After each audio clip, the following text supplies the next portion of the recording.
Can you hear me? I think we're good, Tony. Okay. Thank you.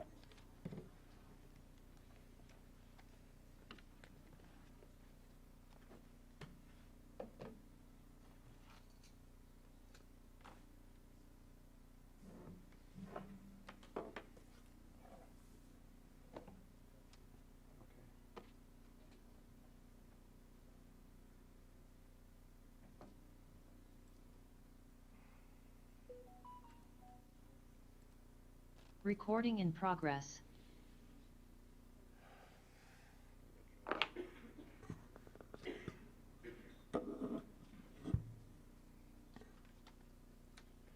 I'd like to invite Mr. Dave Zerman from River Valley Church to come on up and give an invocation.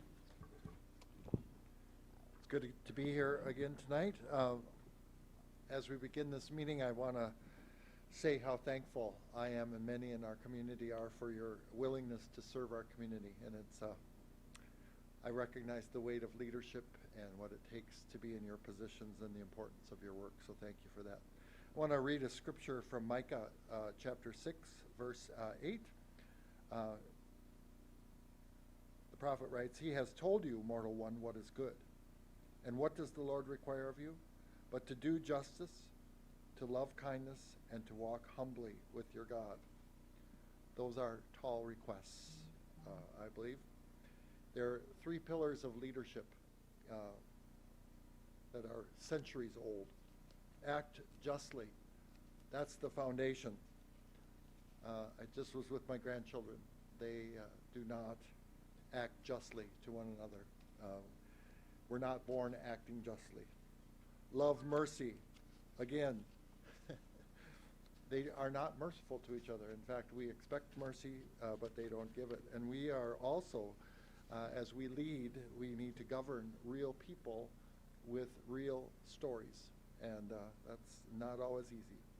And then to walk humbly, I don't think that comes naturally to us either. It's listening well. It's seeking wisdom and remembering that we're servants. We're servants of God, first of all, but then we're servants of people, all the people. Now, in my tradition and my belief, I would say that we're empowered by the Lord to do those things. I don't know where you get your power from, but we need to think about acting justly, loving mercy, and walking humbly. Let's pray. Father, we thank you for these men and women and for their willingness to serve our city.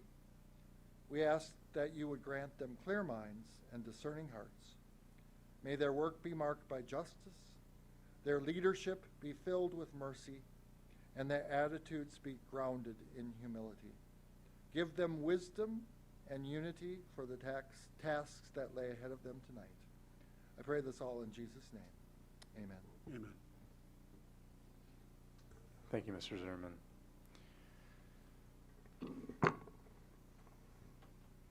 Okay, I'd like to call today's meeting, council meeting, September 2nd, to order.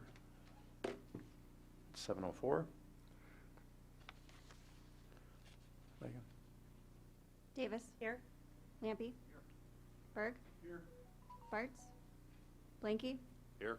Smith. Arnett. Wetzel. Darnett. Remote. Yes. Moldenauer. Be a slight delay. All right, if you could please stand for the Pledge of Allegiance.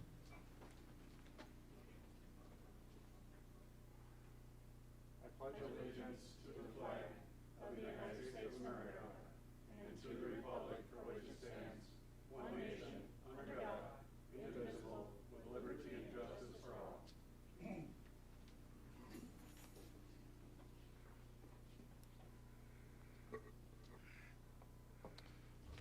Okay, first on the agenda, minutes of council meeting held on August 19th. I'll move for adoption Okay, got a motion. of those minutes as written. Motion by Berg, Second. second by Davis. Okay, discussion on those? Okay, all those in favor say aye. Aye. Opposed? Aye. Next, comments and suggestions from citizens present. All are allowed up to 3 minutes. Please state your name and address when you come to the podium. Chris Ross.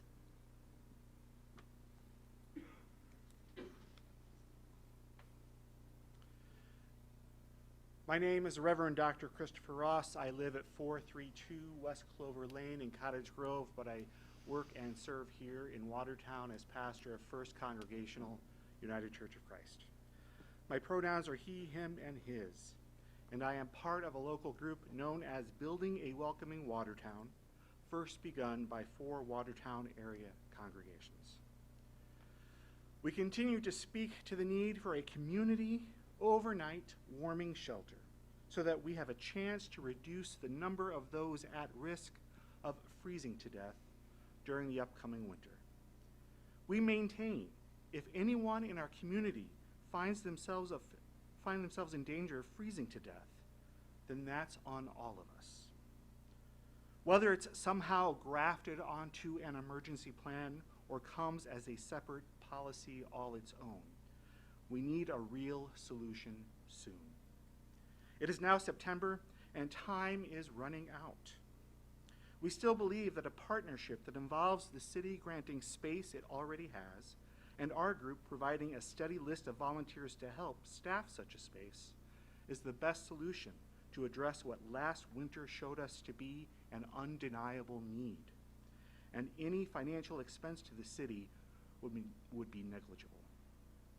And so we continue to ask what it will take for we as a community to prioritize our choices to help save lives of those here in Watertown who are at risk of freezing, perhaps in a matter of weeks. And finally, because of our roots as a faith-based group, and because so many of you share a claim to the same source of scripture that so many of us do, we continue to remind all of us of that shared scriptural wisdom. James chapter 2, verse 5 tells us, "Listen, my beloved brothers and sisters, has not God chosen the poor in the world to be rich in faith and to be heirs of the kingdom?"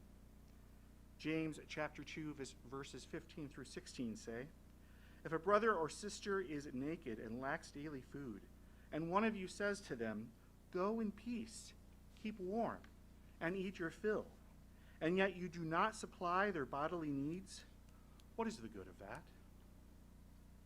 1 John chapter 3, verse 17 says, "How does God's love abide in anyone who has the world's goods and sees a brother or sister in need and yet refuses help?" 3 John chapter 1, verse 5 says, "Beloved, you do faithfully whatever you do for the friends, even though they are strangers to you. They have testified to your love before the church. You do well to send them on in a manner worthy of God." Revelation chapter 21, verse 3 says, "And I heard a loud voice from the throne saying, 'See, the home of God is among mortals. He will dwell with them as their God. They will be his peoples, and God himself will be with them.'" Thank you, sir. Margarita Haas.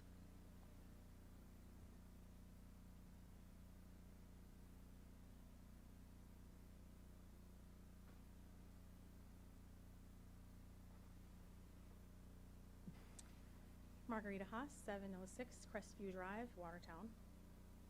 I'm here today to support the council's warming shelter plan and share why I oppose Building a Welcoming Watertown's proposal.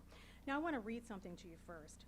First Congregational declared itself open and affirming of LGBTQ+ folks in 2014, yet last fall, the local school board abandoned its policy that supported trans youth, and now an extremist group controls every seat on that school board. How will you respond to that call of our heritage? The Unity Project and Social Justice Watertown await more prophets to arise in word and deed. Prophetic work takes many forms, but the task remains as they always have. How will you witness to the work and word of the God of love and liberation? How will you take up the prophetic mantle? Now, what I've just read to you is from a sermon by Dr. Ross here, in which he gave congregants a call to action to work with Building a Welcoming Watertown and its allies on their various justice task forces, including immigration and warming shelter. Now, these terms or concepts may sound confusing or even spiritual, but this sort of language is common in social justice and liberation theology, which isn't just a slight deviation from biblical orthodoxy, but politically driven heresy. Now, while it may use familiar Bible verses, essential Christian doctrines like atonement, original sin, and even God himself, who the UCC believes is non-binary, are twisted into a theme of universalism and oppressed versus oppressors. Yet we keep hearing about how this organization for the warming shelter isn't going to be religious and that their warming shelter would be temporary. But it should be noted, however, that their doctrines oppose an idea that would ever allow anyone to be homeless, even if you have to pay for it, because they are unwilling. Now, why on earth is any of this relevant to a warming shelter proposal? Because the leaders of this organization spend a lot of time trying to appeal to the goodwill of Christians and the Midwestern spirit of compassion and decency. They recite scriptures and claim to worship God just like you, but the Bible says to test the spirits to see if they are in fact from God. And any spirit that asserts that King David and Jonathan were married and that Sodom was really about xenophobia is not in fact from the God of Israel. So of course people are free to believe and worship whatever they want. However, when they form a tax-exempt organization based on their beliefs, then propose a taxpayer-funded partnership with the city, it must be examined. And it isn't lost on me that a partnership with this organization would be akin to receiving a blessing or an affirmation from the city, which would enable them to act as sort of a conduit for their allies like the Unity Project, which hosts drag shows for children, and Social Justice Watertown, which is a socialist organization completely antithetical to a free society. So I know I've given you a lot of information tonight, but entering into contracts or partnerships of any kind is no small step. And I believe it's prudent not only to consider finances, but also if interest and long-term goals align. And based on the overwhelming response of the school board election, I'd say they don't. Thank you. Thank you, ma'am. Gary Weller.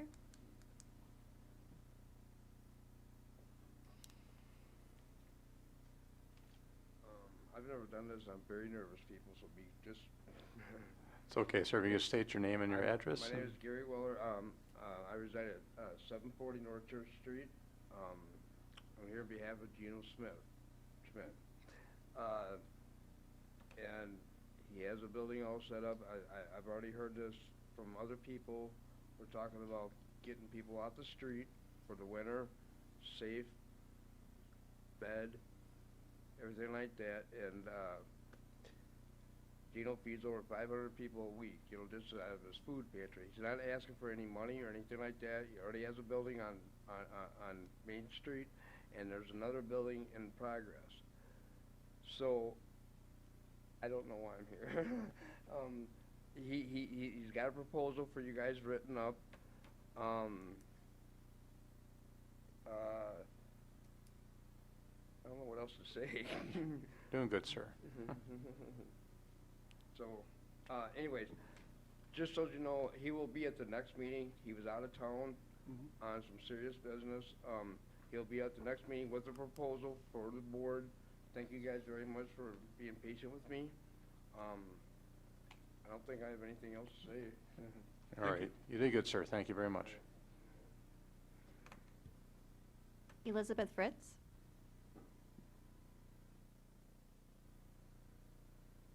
My name is Elizabeth Fritz, and I live in District 3.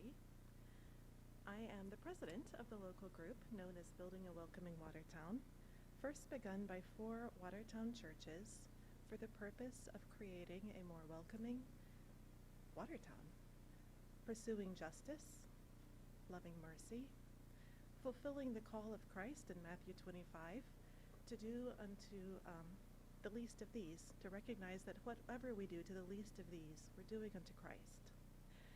So tonight we're here to continue speaking for the need of the community for an overnight warming shelter, because we saw people die last year and we don't want to see people die this year, freezing to death.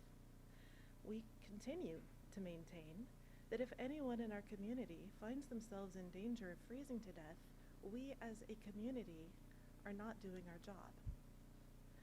Whether it's somehow grafted onto the city's emergency plan, or whether it comes as a separate policy all on its own, we need a solution, and we need it soon. It is September. Winter is coming soon. We still believe that a partnership that involves the city granting space it already has, and our group providing volunteers and supplies to help staff that space, is the best solution to address what last winter showed us to be an undeniable need. So we continue to ask what it will take for us as a community, as a city, to prioritize our choice to help save lives here in Watertown, the lives of those who are most at risk of freezing, perhaps in only a few weeks. And finally, because we are a faith-based group, we want to encourage those of you who share our Christian faith to really think about this through the lens of what did Jesus say is our responsibility to the people around us. Thank you. Thank you. Anthony Scola.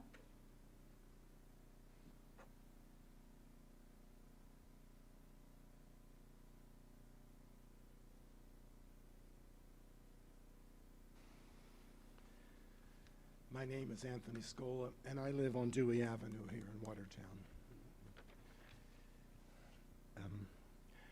And I'm here to ask you, to urge you, to plead with you, to please do everything possible in your power to help this community establish a temporary warming shelter for people who find themselves stuck without a place to sleep indoors in the very cold weather. We are not advocating long-term housing for the homeless. We're not asking for permanent lodgings, just a short-term place to sleep when the temperature drops to around freezing. You actually hold the power to bring this about. I know it's not on your agenda, and even though you do not make the final decisions, you are people of influence. You have been elected by us, the people of Watertown, and your voice carries more than just, I'm just an old geezer who lives in town. Your voice carries a lot more than us, so you do have a chance to make your voice heard. Please do not sit on the fence. Please do not pass the buck. Neither you nor I would be able to tolerate sleeping outside when the temperature gets to be down around freezing. No one should have to do that. I'm not a theologian, and I'm not really any good at quoting the Bible. As I know, when I moved to Watertown about 19 years ago, I was the first time I ever realized that it's apparently customary for one religious group to call the other religious group heretics or Satan, or I've read articles in the Daily Times about calling this religious group or that religious group the Antichrist, and I thought, oh, come on. All religious traditions have taught us to love our neighbor and to help those in need. All religious traditions teach that. And I'm no theologian, but I'm pretty sure that means don't let them freeze to death. So I ask you to join the people of the Building a Better Watertown and the people who are not here to speak tonight, and help those in need. Please help us join. Please join to help us establish this temporary warming shelter. Because you know, if we don't do it, who will? So if we want to act justly and show mercy and walk humbly in the Lord, this is something we need to do. Thank you very much. Thank you, sir.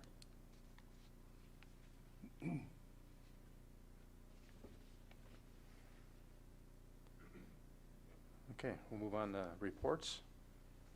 We have Transit Commission minutes from June 23rd, Town Square Programming Commission minutes from July 16th, Site Plan Review minutes from August 11th, Plan Commission minutes from August 11th, Finance Committee minutes from August 11th, and Public Works minutes from August 26th. Mr. Blanky first. I just wanted to call everyone's attention to the Public Works Commission minutes on page 13 of your packet, item number 6. It's discussing the sanitary sewer west side interceptor feasibility analysis. So this was brought in front of us, I say again, because this was brought in front of us about 15 years ago when I was on the council. and needless to say, the price has only increased.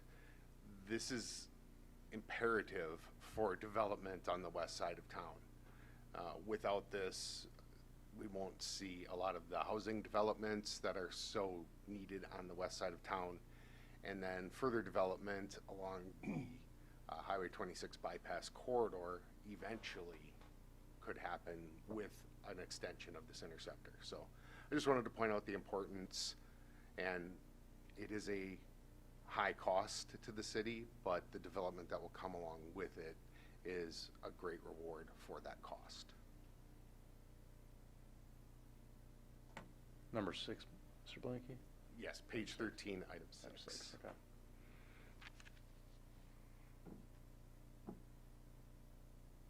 Go on, Mr. Berg.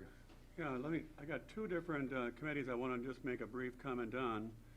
The first one's on the Town Square Programming Commission, where it's reminding us that they've been absorbed into the Park and Rec Forestry Commission. And there obviously was discussion, and it made sense for them to go that route, but they gave a restriction of 3 meetings per year. And I don't know why they would want to be rigid on that type of a number as far as times to meet. They're incorporating the Town Square Programming Commission duties within this existing commission, and maybe somebody from this Park and Rec can explain why they would restrict their meetings on the topics related to Town Square programming to 3 times per year. If I read it wrong, then maybe clarify.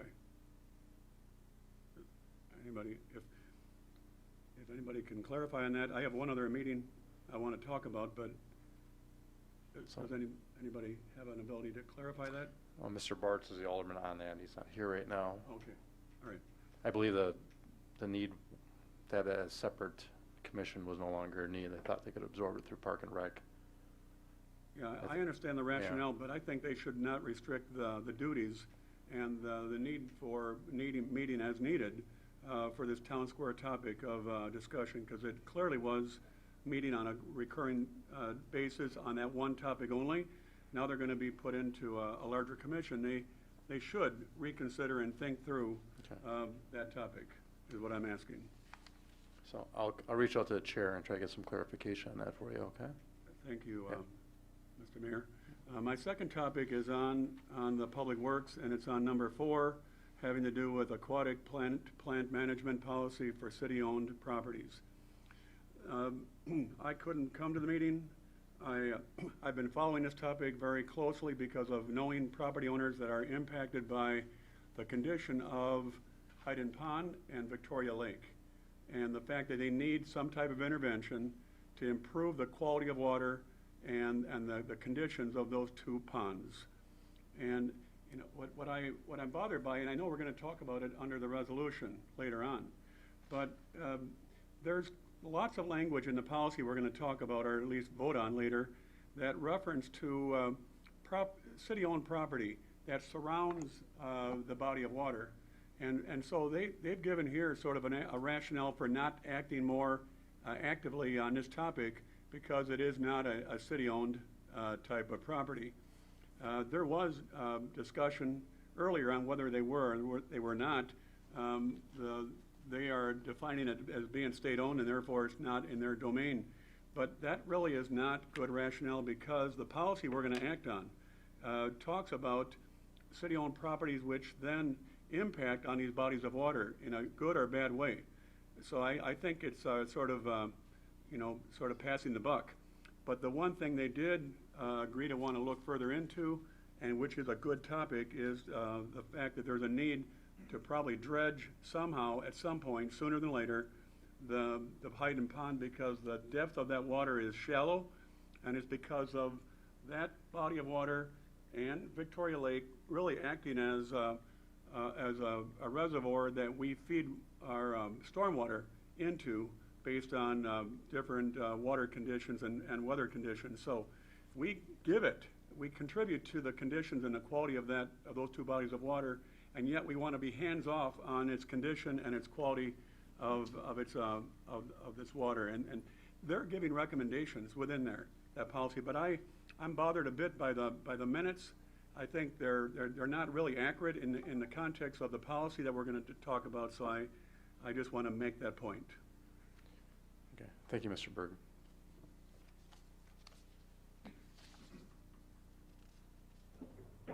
Mr. Mayor, could I speak to that briefly? Yeah, go ahead, Mr. Arnett. I think some clarification is necessary, and I apologize if the minutes do not present this in a way that was easily understandable. But there were several actions that occurred to that. One was to recommend the policy that was before council this evening that does just address city-owned property.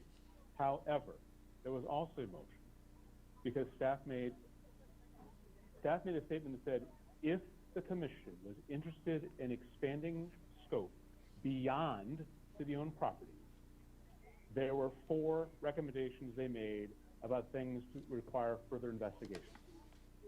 And the commission essentially said, yes, we are interested, and please go ahead, directed staff, to pursue those 4 investigations. So I just want to clarify, and on top of that, then is also the dredging. So there were a number of actions, and I apologize that if sufficient detail is not presented within the minutes, but if we consult the memo that's presented by staff, then the clarity would come as to what it's talking about when it says the 4 recommendations by staff. That was specifically with regard to if the commission were interested in looking at properties beyond city-owned. Okay, thank you, Mr. Arnett.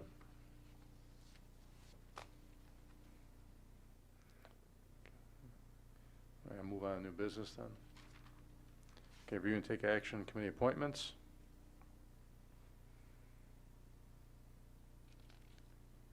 There's one on there. I'll move for, Mr. Mayor, I'll move for Nick Krieger being recommended for another term on the Plan Commission, as you recommended. Okay, got a motion by Berg, Second? second by Blanky. Okay, any discussion?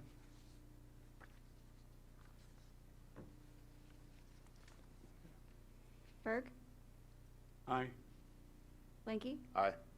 Arnett, Aye. Wetzel, Moldenhauer, Aye. Davis, Lampy. Motion carried. Okay. Under miscellaneous business, payroll summary, August 6th through August 19th. Mr. Berg? I want to see if my math is wrong. I looked at our payroll summaries sheet, and what we typically have is a year-to-date type of overtime cost.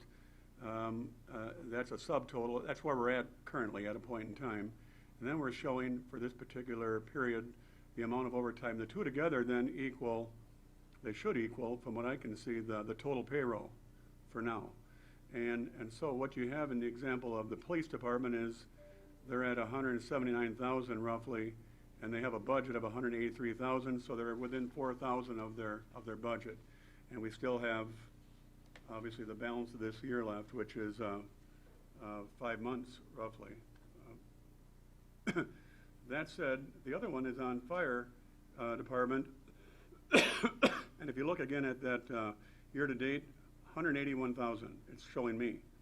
It's showing also for this particular time period that it's 16,000 roughly, and the two together then should equal an amount of total payroll, but it's showing 109,000. So is that an error, or am I reading this wrong?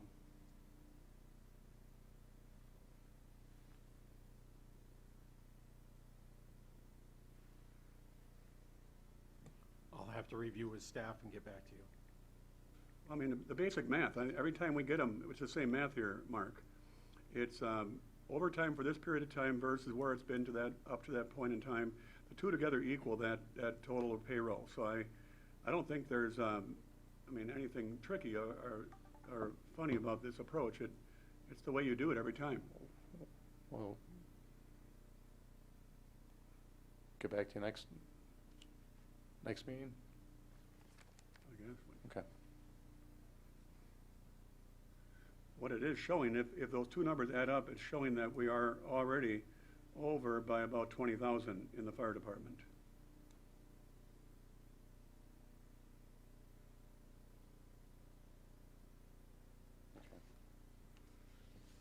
the finance department take a look at it, okay, Mr. Berg? Yeah.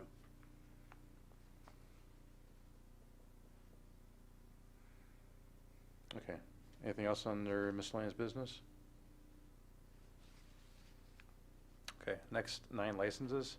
Review and take action application from Steel Tank Brewery for a producer offsite full-service retail sales on September 7th, 2025 at 202 Air Park Drive during the hours of 10 to 3.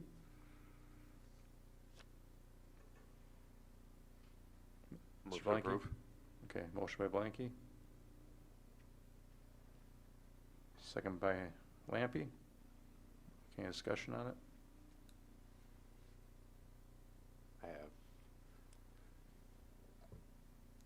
I was unable to make it prior to this meeting. I wanted to make it to the licensing board special meeting before this, but I'd like to hear some of the rationale behind this approval and what came out of that committee. In the past, we had another entity, which was a very similar entity that would have been serving at the town square for specific events. That was voted down. Now we're seeing another one, and again, I'm not opposed to it.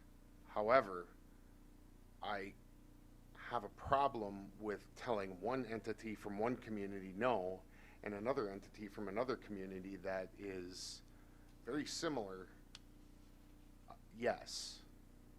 So I'd like to hear the rationale that came out of licensing board as to why we are okay with approving this one, but we weren't okay with approving the brewery out of Oconomowoc to serve at the town square events.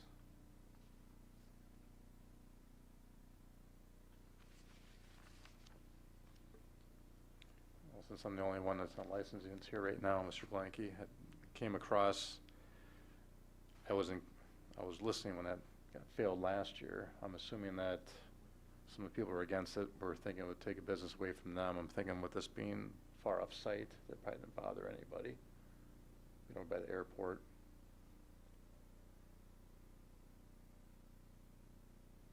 Nobody spoke against it. And I think in the past, I believe that Bears Brothers, they used to have something with Hubbleton Brewery in the past. Steel Tank instead. So I recall in the past that Bears Brothers was jointly doing something with the Hubbleton Brewery. So that always passed before.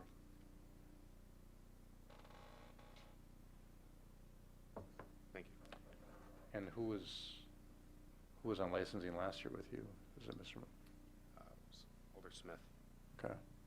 Mr. Moldenhauer, go ahead. I wasn't on licensing last year, but I believe it was because of the competition, because we had people in Watertown that thought Watertown should come before Oconomowoc, and that Watertown should be serving people of Watertown, like at the square, before Oconomowoc. And that put Oconomowoc out of the running. Now this time would be putting Watertown in the running because this is Beers Brothers, right? Am I right or wrong? Steel Tank is going to serve beer at Bears Brothers for this particular day from. But this is by Beer Brothers now. At Bears Brothers. Okay, but this is in Watertown. So Well, this would be serving Watertown from Watertown. Is Steel Tank Brewing a Watertown company? Oconomowoc. Okay. Okay.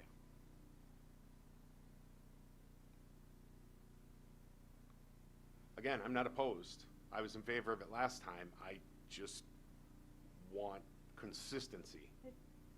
Mayor, Ms. I Lamb. think one difference between the scenario last time and this scenario is the scenario last time was city staff hosting a city-sponsored event, or then calling in a organization outside of the city to sell their alcohol and gain profits that way. So I think that's one difference, is that was a city-sponsored event, yet it was not using anyone from inside the city. So this is not a city-sponsored event. That's right, exactly. Okay. Anybody else have comment on it?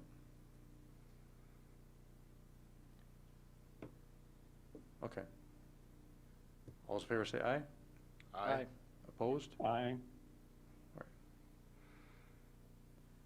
Okay, next under ordinances, Ordinance 25-22, ordinance to create Section 428-1 Riverfest of the City of Watertown General Ordinances, sponsored by Alder Davis from Public Safety and Welfare, on its second reading. Ms. Davis? I'll move for ordinance 25-22. Okay, got a motion? Second by Moldenhauer. Okay, any discussion on it? Mr. Berg? Mr. Mayor, I want to, I know this is our second reading on this particular item, and I failed to maybe look at this critically or a little bit more thoroughly last time, but in the narrative written by our chairperson, Dana Davis, it talks about if Watertown Riverfest fails to comply with the ordinance in future years, they will still be able to host the event following standard special event process. However, they would no longer be eligible for the $30,000 extraordinary services that we share with them. And I know they were late this year for Riverfest and providing some of the numbers they needed. And so that hypothetical that occurred this year that caused that type of a delay, if this kind of language were incorporated into the ordinance here, it would take away their ability to get a contribution from the city. And I think that's too punitive. I think our whole intent as a city was to be supportive of this entity because of all the good it does. And I looked at the ordinance though, and I don't know where that verbiage that the chairperson is using in her narrative comments. I don't know where it actually blends into the ordinance itself. And if it's not in there, then maybe I'm happy with the ordinance as it is. But I don't like the idea of us punishing them by not giving them their portion. There's always reasons for, and I tend to side with any delay that might occur. Unless it's habitual and recurring, I would side with Riverfest on their reasons, if there are any, for being late in providing their information they need to provide to the city on the numbers that they're proposing for their Riverfest event. So maybe again, this came from our alderperson Dana Davis. Maybe she can help clarify. Sure. Ms. Davis. So page 25 in our packet, under Extraordinary Services, letter D, number 2, it says, provided Watertown Riverfest Inc. complies with the requirements of this section. So there's the verbiage. Provided they comply, the city will contribute 50% of the extraordinary costs up to a maximum contribution of $30,000. So that's the language there. This was suggested, and I think wisely so, by former Attorney Cheeseborough. There has to be some sort of verbiage where the city has a legal action that they can take should Watertown Riverfest Inc. not be in compliance with the agreement. And this is then in writing, and I think it's in writing in an ordinance so that it's visible to the public. And there's always the option for whether it comes before the public safety or to have some sort of contingency where it says, last year you were late. Technically, you don't qualify for this, but the committee should under their discretion, provide some leeway there. But you have to have something like this in writing, where we have an option as a council, as a city, to say, you know what, Watertown Riverfest Inc. is not complying with the agreement, and therefore we are no longer obligated to match them. And Mr. Berg? Just to do the rebuttal on that, again, I think you're taking away the relationship that already exists, and you're basically giving direction then to the fact that if they don't, for some reason that is shown, I mean, on paper it's going to show that they were late, and therefore they don't qualify for the following year. You're saying if that following year, are you implying that the Finance Committee could still allow for the funding the following year if we looked at the circumstances that were that were affecting them getting their 30% I'm or s- 50%? Yeah, so what I'm saying is that we would encourage Watertown Riverfest Inc. to comply with all of the items that they have agreed to comply with. And then I would say that if there would be some item that did not get met per the agreement, that would then come before the appropriate committee for decision-making. But Which you is have to finance. have this type of language in place, because while we would love to do business with just a handshake, you have to have some sort of legal ability for this council to say, this is what we're agreeing to, but it's under a certain set of expectations. Okay. Thank you, Ms. Davis. Anybody else? Mr. Lampy? Mayor, I'm going to recuse myself from this item. Okay. All right. Let's start with Davis, I believe. Davis, Aye. Berg, No. Blanky, Aye. Arnett, Aye. Wetzel, Moldenhauer, Aye. motion carried. Okay. Thank you. Okay, next resolutions. Exhibit 9780, resolution authorizing the issuance and sale of up to $2,863,161 taxable water systems revenue bonds, Series 2025, and providing for other details and covenants with respect thereto, sponsored by Alderman Annette from Public Works Commission. Mr. Motion Mayor, by- move for this resolution. Okay. We'll do a motion by Arnett and a second by Molnar. Okay. Pete, did you want to say anything? Anybody have questions at all for?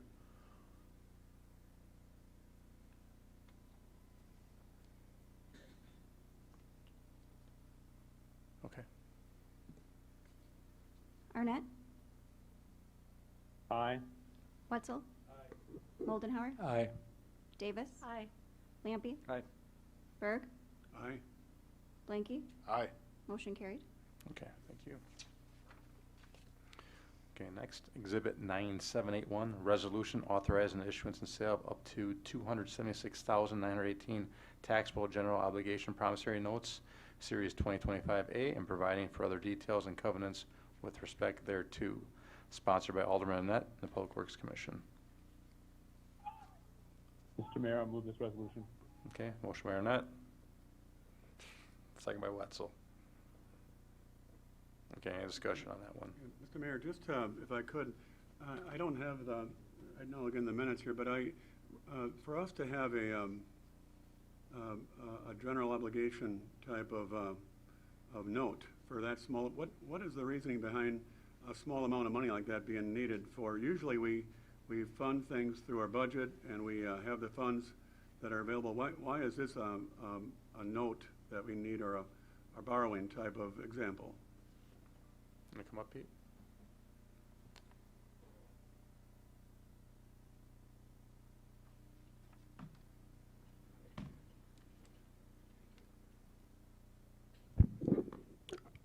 My understanding is this is the public portion of the project. Is that correct, Mark? The public portion has to be a general obligation. Where you see the water revenue bonds, that's the private part of the project overall.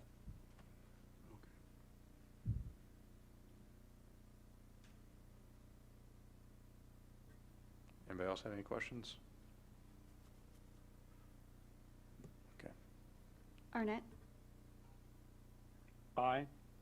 Wetzel, Moldenhauer, Davis, Aye. Lampy, Aye. Berg, Aye. Blanky, Aye. motion carried. Thank you. Okay, next, see Exhibit 9782, resolution authorizing the issuance and sale of up to $964,017 taxable general obligation promissory notes, Series 2025B, and provide for other details and covenants with respect thereto, sponsored by Alderman Annette and the Public Works Commission. Mr. Mayor, I'll move this resolution. Okay, motion by Arnett, second by Wetzel. Any discussion on this one? Just, if I can, the same Yeah. clarification, Pete, on on the need for it to be borrowing versus taxpayer dollars? Yes, that's correct. Of all the census tracts, we got broken into 4 different projects by the DNR to secure the funding because of the differences with the area that the lead services were located in and being partial private, full public-private, and partial public, which is the reason you're seeing some differences.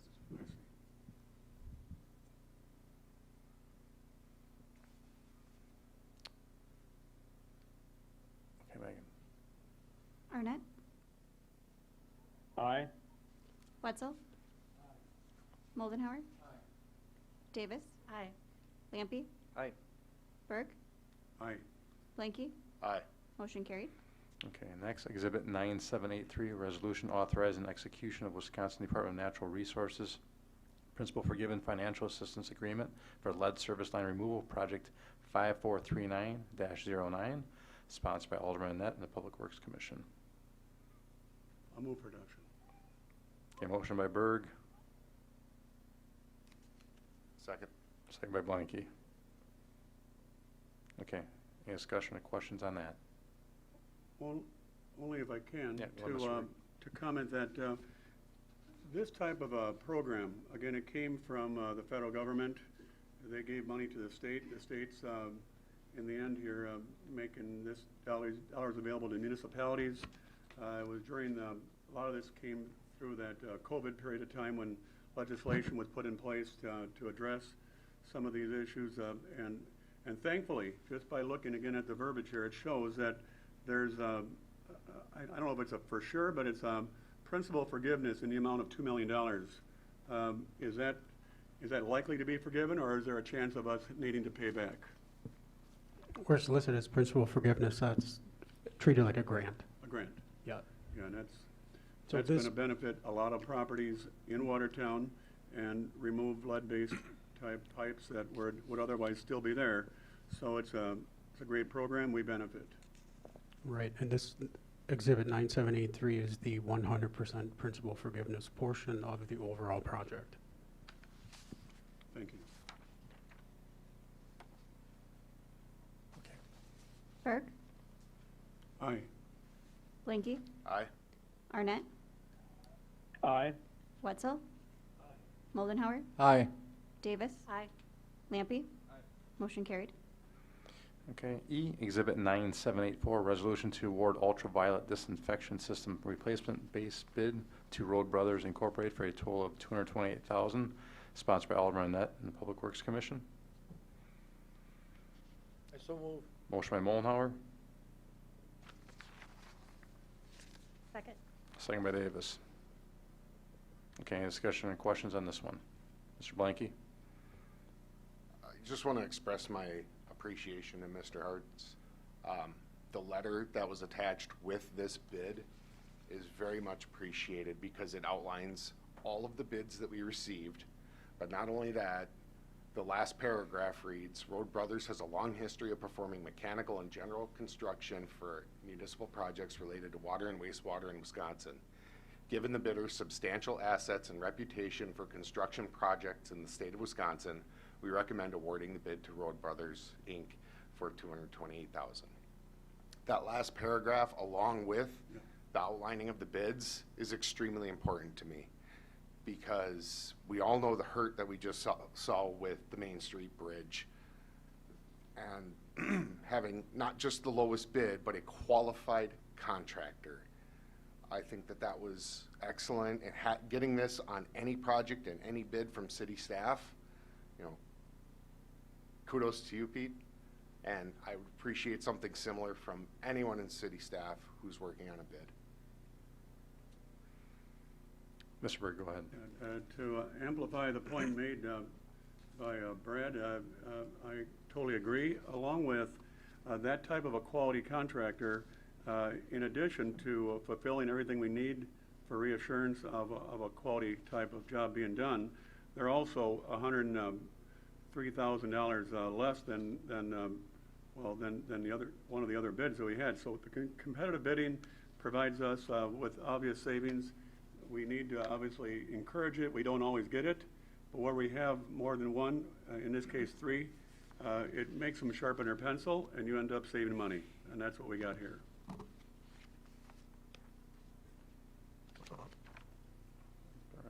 Okay. All right. Moldenhauer. Davis. Lampy. Berg. Aye. Blanky. Arnett. Yes. Wetzel. Motion carried. Okay, thank you. All right, next F, Exhibit 9785, resolution to approve change order number 1 to contract number 6-25, bituminous surfacing with Wolf Paving, sponsored by Alderman Net and the Public Works Commission. I'll move for 9785. Okay. Motion by Blanky, Second. second by Berg. Okay. Discussion or question on that one?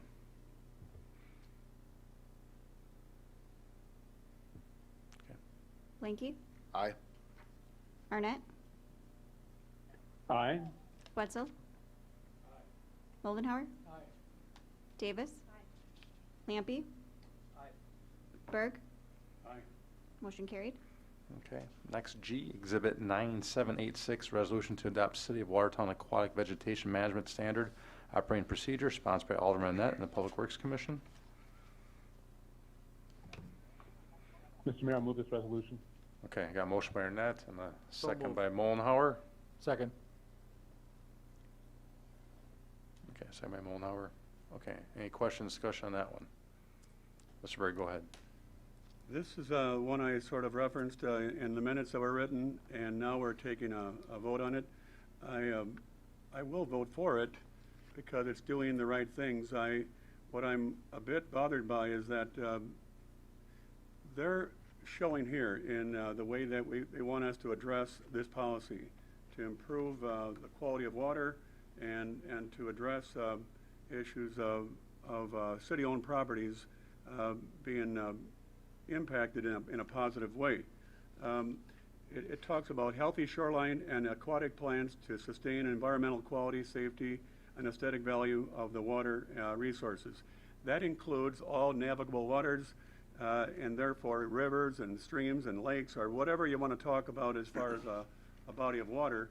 They all are, in their own way, they're impacted by the standards that we apply here, because they either contribute or they don't contribute to the water quality by some of these practices that they're asking us to apply. And yet, what the committee implied by their comments is that they were going to treat Hayden Pond and Victoria Lake a little bit differently because they were not city-owned properties. They obviously, they aren't in the eyes of our chairperson and other people, and there was some discussion on that topic. That's a moot point for now. The point I'm making is that the policy that we have in front of us to vote on tells our city to address these issues of quality by some of the practices being applied here. And we have $1.2 million in our stormwater utility fund. And everybody on their water bill pays into that if you're residential. If you're commercial, there's $600,000 that they're showing in our budget that we allocate for commercial type of projects that qualify for using the stormwater utility fund. I don't know why we can't be using that in a more active way on areas that impact on the quality of water, including ponds like Hayden Pond and Victoria Lake. There's property owners right now that are, I think it's 10 of them, and they're paying for a treatment to improve the quality of that water because they wanted to have an aesthetically nice, good look. And without their treatments that they do to that lake pond, it has the same look that Hayden Pond has right now. And Hayden Pond is an eyesore. And it's been that way for many years, and we know the reasons why. But we, as a commission and as a city, need to be more active on addressing those two ponds because of the fact that they're in a very visible area. You go down Boomer Street and you see both of them, and they don't reflect, well, Victoria Lake still has a decent look because of the property owners privately putting money into treatment of that water that takes away some of the algae and some of the growth that otherwise would be there. but it's hard for them to fix the problem because Hayden Pond is contributing to that problem, and that's why we need to be more aggressive. But I'm actually just pointing out how this policy, by voting for it, is telling the city they need to be addressing properties which can contribute to the quality of these bodies of water in an adverse or bad way. We know that's true. Any body of water that has farms nearby typically has fertilizer and other things that actually contribute to that body of water, and they have an adverse effect on it. So we know that that's true. There's a relationship. And this policy is telling us to take it serious and to do things that are going to minimize the adverse effect on these bodies of water, including ponds like Hayden Pond and Victoria Lake. So I'm asking the committee, the commission in our city to hold to the policy and to use some of these funds in that stormwater utility to address problems that can make these waters better than they are currently. Mr. Lampe, go ahead. I wanted to echo some of the earlier comments back in the minutes from Alder Arnett. For reference, if you look at the August 26th Public Works packet, the memo that was previously referenced is on pages 3, 4, 5, and 6. And just for clarity's sake, since the recommendations were noted in the minutes but not explicitly said, I'm just going to read the 4 bulleted recommendations here, which are: 1, refer the matter to legal counsel for input on Lake District formation or intergovernmental agreements. 2, investigating potential funding mechanisms and cost-sharing models. 3, consulting with the Wisconsin DNR and permitting requirements and thresholds. And 4, coordinating with residents to gauge support and interest in assuming administrative responsibilities through an association or similar structure. My commentary on those recommendations is that they're spot on. They do include some of the topics that we've covered in previous conversations in terms of how it is that we essentially help that group organize a legal entity, whether it's a lake district or whether it's something more along the lines of a homeowners organization, in terms of being able to take care of a shared interest on that body of water. So very, very much in support, but I wanted to clarify what those 4 recommendations were that were apparently passed at Public Works. Okay, thank you, Mr. Lampe. Mr. Blanky. So just for some additional clarity, this is step 1 in a process. The first thing is to get that high-level view of what we're doing going forward. You know, if you want to get out of the hole, first put down the shovel. That's what this is. But as it was mentioned earlier, we've directed city staff to work on other solutions. One of the things, the $600,000 that you referenced, Alderberg, wouldn't put a dent in the dredging that's needed. Just to dredge Victoria Lake would be $1.26 million. To dredge that and Hayden Pond would be approximately $4.2 million. Now that's based on $100 per, I don't recall because I didn't write that part down in my notes here, if it was a cubic foot or cubic yard of silt. But either way, the dollar amount is there. So we're looking at $4 million to dredge them, which is why we're looking at other options and trying to find additional funding. If these are indeed state-owned properties, they need to buy into this and have some ownership as well. I agree that our stormwater runoff is contributing, but that doesn't mean we're solely responsible for the bill. Mr. Berg, go ahead. I was chairman of Public Works in 2019. I was involved with hiring Rupert Melke for a study. It's been mentioned by our chairperson and others that report gave all kinds of recommendations 6 years ago. Very few, if any of them, were addressed or dealt with in the last 6 years. So you've got the passage of time, and now the cost of everything is obviously inflated by 6 years of not dealing with the issue. So you're right about the fact that it needs to be a partnership. We need to get some kind of help to pay a bill like that. But the reality is, I've even asked our chairperson, what he thought the depth of Hayden Pond was, and he gave me just a guess of 2 feet. He said there's probably, with all the sedimentation and the buildup of sediment going into that pond over time, that it's taken away so much depth, it's down to a shallow pond. So it's not going to get any better. There needs to be an intervention somewhere. And in the meantime, it's an eyesore, and it's in a very conspicuous spot where it impacts on, and it gives a derelict type of ownership to our city in the fact that we're not doing more. So I'm holding us, to the policy we've just agreed to, or we're going to agree to, I think.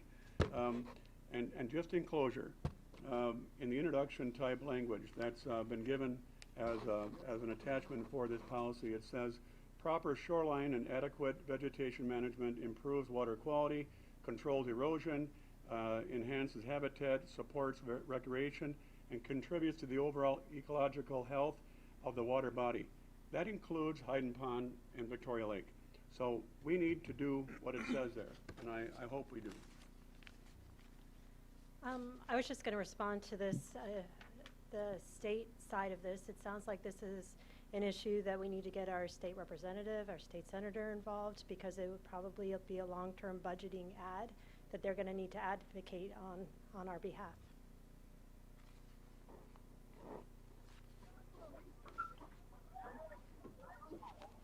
Mr. Mayor, could I comment, please? Go ahead, Mr. Arnett. So just a point of clarification. While the impact, or as you say, the potential impact of aquatic plant management on city-owned properties, the potential impact of that on other bodies of water is mentioned as one of the key reasons why to have the policy. Let's be very, very clear. The scope of the policy in terms of actual actions is limited to city-owned properties, and that is all. Okay. Thank you, Mr. Arnett. Anybody else? Mr. Burke? Just again, in reading what we're going to vote on tonight, it talks about, whereas aquatic plant management is critical for improving water quality, controlling erosion, enhancing habitat, supporting recreation, and preserving the overall function of rivers, streams, lakes, ponds, stormwater infrastructure located on city-owned lands. That addresses the point. The policy should deal with these issues like it says in the verbiage we have. Okay. Mr. Mollenhauer. Well, I'm wondering, the state always has money and grants and different things. Could our people in charge of our stormwater look into the state with as far as grants? If we could go to the state down the road, and if the state, we can get money from the state to help us, like you talk about dredging, if there's money available for that type of work down the road, that the city of Watertown could ask the state for a grant to help us dredge that out there. Yeah, I was thinking the same thing. Mr. Mayor, may I comment? Yeah, go ahead, Mr. Arnett. That was part of the direction in the motions made at Public Works, was for, with regard to the capital plan and the dredging, including in the capital plan, it was to approach the state to discuss funding options. So that has already been made and direction given to staff in that regard. Okay. Thank you, Mr. Arnett. Wait a second here.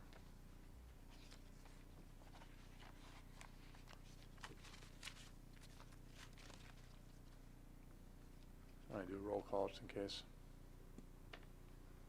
Arnett? Aye. Wetzel? Moldenhauer? Aye. Davis? Lampy? Berg? Blanky? Aye. Motion carried. Okay, thank you. Okay, next is comments and suggestions from citizens present. Please state your name and your address. I'm going to start with someone that was online that asked to come on.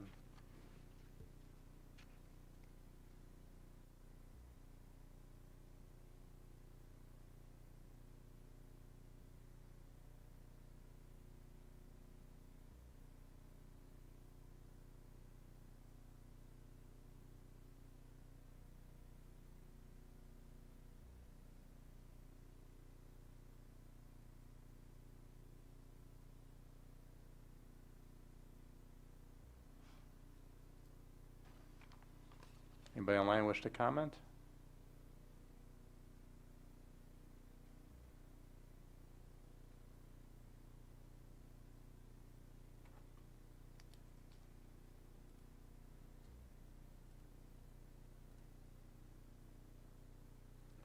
Okay, I'll wait a little bit. Anybody in, let's go with anybody in the room first. Chris Ross.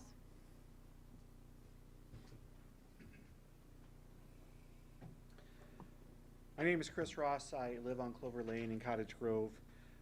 I have only one more verse on my list, and we've come so far, it didn't feel right not to finish the list.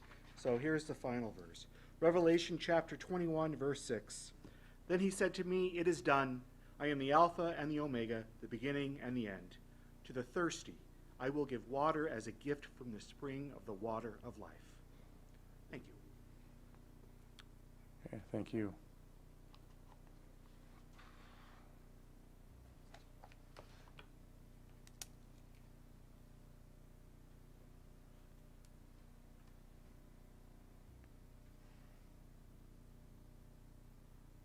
I think I accidentally kicked somebody out. Just wait a minute here.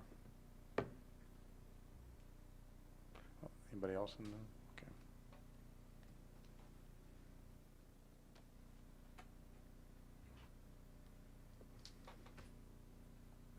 Apologize.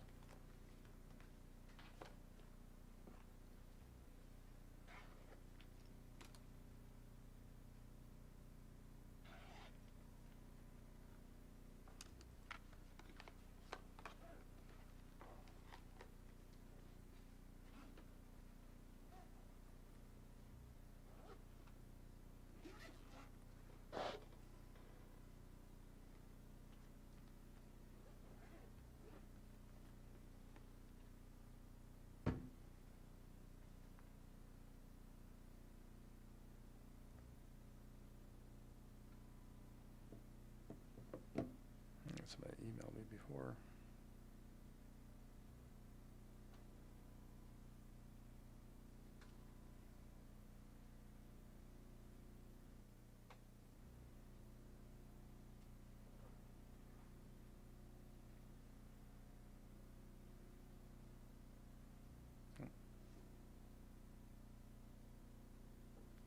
Okay.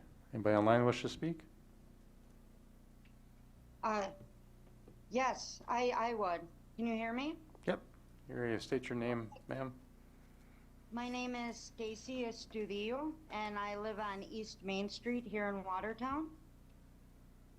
Okay. You have up to 3 minutes, ma'am.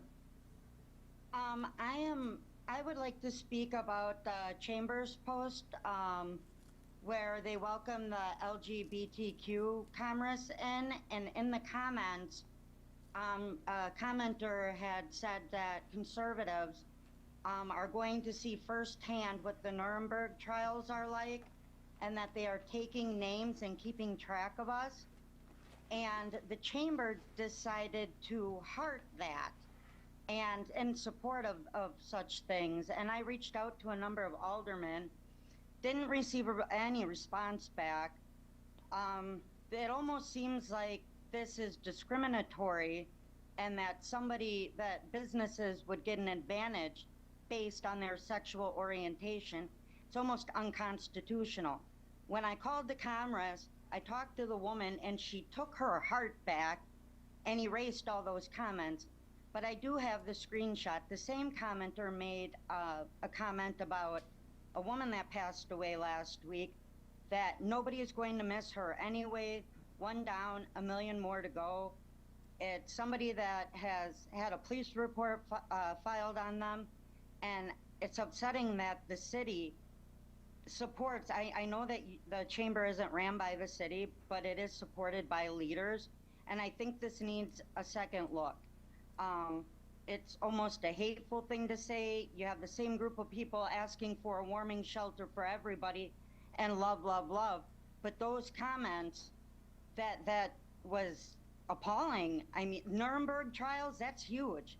That's absolutely disturbing. And the fact that we have city leaders on that board, in the Chamber, and the Chamber supporting such comments, and then commenting off, and then trying to delete them like I didn't already see them. This isn't something that's going to go away. I would like to see the leadership in Watertown do something about this, because it's got a number of us very upset. And I mean, there's been postcards mailed calling us terrorists and that we're next. I know I've had my property destroyed at school board meetings and things. So I think that this is important that all leaders know this, and I think it's important that our state knows this, and even on a federal level, because this is disturbing and it's a breeding ground for hate. Thank you, and that's all I had to say. All right, thank you, ma'am. Name? Got the name of the person? Yeah, so name and address before, yeah. Pete, come on, yeah, sorry, you want to say something? Just to clarify for the minutes and for Mr. Burb's question, the general obligation is needed for the private side, as we can't pledge water revenue funds for the private side work, and the water revenue pledges for the public side. Okay. I just wanted that clarified for the Nope, minutes. couldn't, okay.